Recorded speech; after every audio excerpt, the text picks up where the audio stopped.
Alright, good day guys, welcome back to Kernel channel. Konnichiwa minasan, Kernel channel this. So in this video I would like to test the new A2000, but just a side note, I found out recently, well, this is the on the second rig that I put on the A2000, but as you can see, I pull out the 1060, the what's the other one, gigabyte 1660 super and 16 super 60 super MSI, but before the sirens, okay, let it pass for a bit.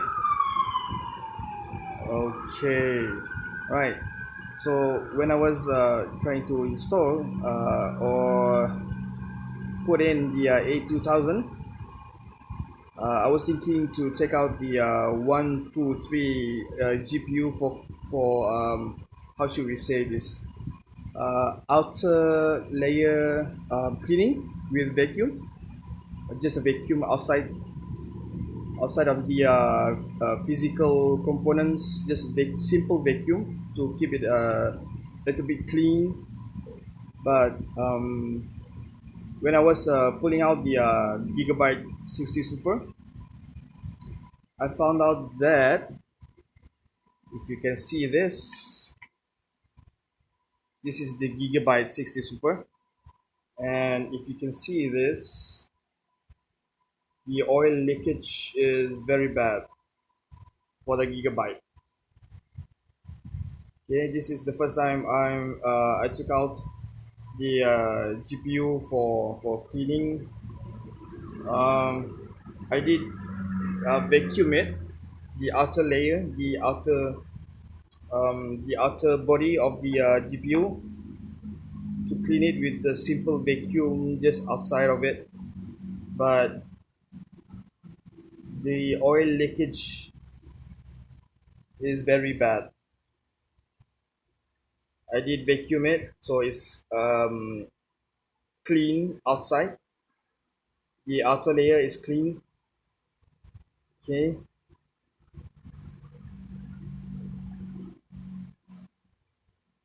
So this is the one that I was trying to convey to you guys. Just a personal opinion of mine. Okay. If you want to buy GPUs, a new one, I don't recommend gigabyte. Okay, I don't recommend gigabyte because of the oil leakage. I think this is the oil leakage leaking from the memory pads. Okay, memory pads. Just a personal opinion of mine. If you guys want to buy gigabyte, you can carry on. If you still want to buy gigabyte, carry on. It's up to you. But for personal opinion of mine, I wouldn't buy gigabyte anymore because of this problem. Okay. Obviously, when mining, we're using the GPU 24/7, so we need it to be in tip-top shape. But because of the oil leakage, it can seep into the riser and cause electric short. So be careful, right? But so far there's nothing, no problem. Okay, so then again, this is just my personal opinion. If you guys want to carry on and buy gigabyte, it's up to you, but I do recommend buying better brands than gigabyte. For example, MSI, right? For the consumer type GPU, MSI, VGA, right? Or even Zotac. Okay, but if you still want to buy gigabyte, it's up to you, right? So this is uh,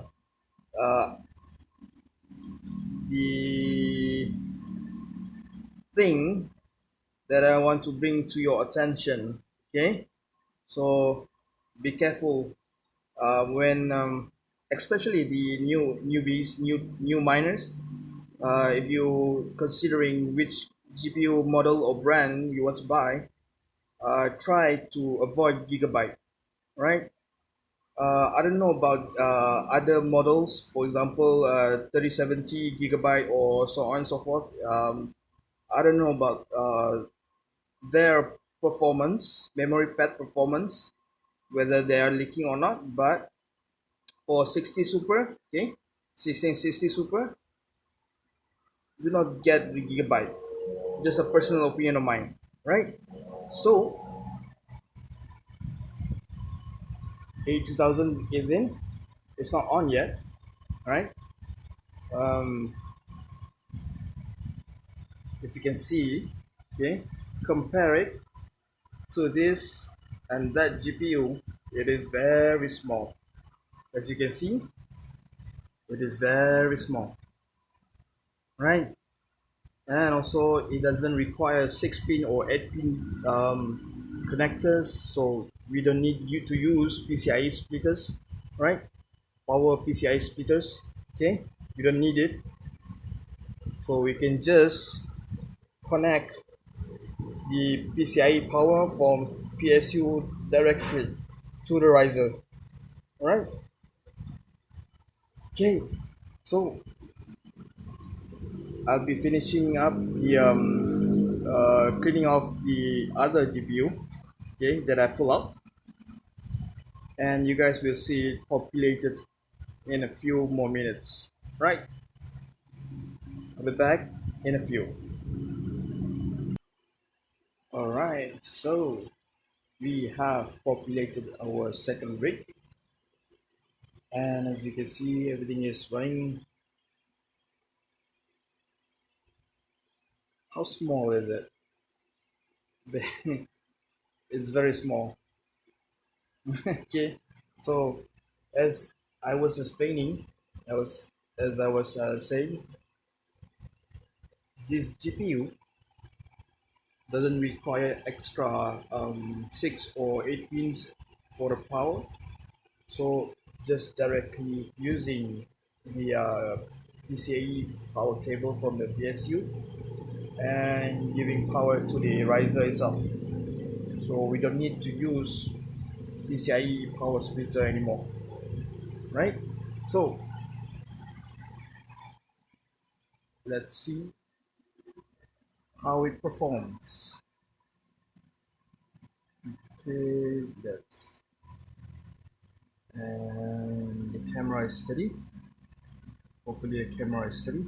So all right, as you can see, I experimented with a lot of overclocks. Okay,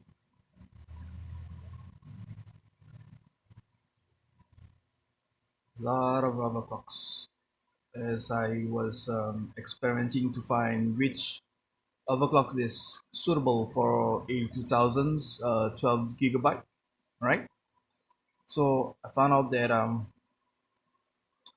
using um, this particular um,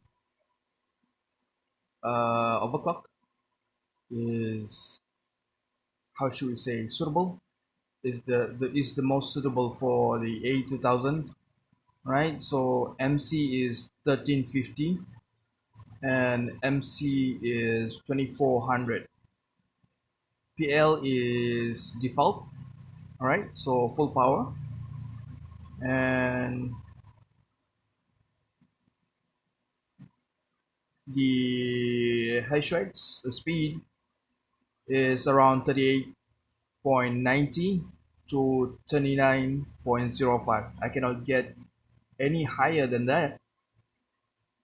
Um, Maybe because of a silicon lottery, or because of the 12 gigabyte, because most of the overclocks in the internet is regarding to the 6 gigabyte model, right? So probably silicon lottery, or maybe because of the video memory. I don't know which one. Okay, I'm not sure, but this is the overclock that I experimented, the highest that I can get, right? So it's not very stable, but um, the fluctuation is not big compared to other overclocks. Obviously, the below 1000 overclocks is not very how should we say, stable. Okay, so using absolute core clock 1000 and above in Hive is able to maintain fairly how should I say this?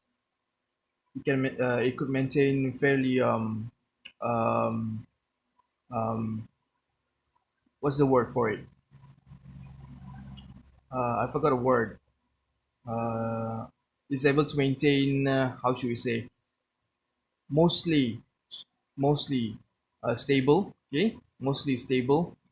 It jumps a bit up and down, but mostly stable. Okay, using the absolute core clock. So 1350 for the CC, 2400 for the MC, okay, and zero full power for the PL. Okay, it's around as you can see 38.98. Okay, 38.98, 38.97. Okay, in hiveOS, right? So the overclock is here 1350, 2400, and zero.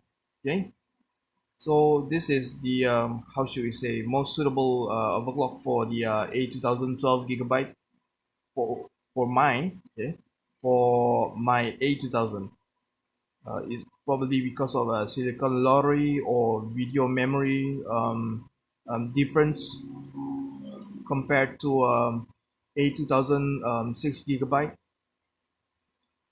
So you might guess it's probably silicon lottery issue or the video memory difference issue. I'm not sure which one, but but still, this is the overclock and the hash rates result that I can achieve for my A2000, right? So hopefully you guys get beneficial information from this. Hopefully you guys enjoy this kind of content. If you like it, give me a subscribe and thumbs up, right? Like the video, and I'll see you guys in the next video, right guys? Take care, bye bye.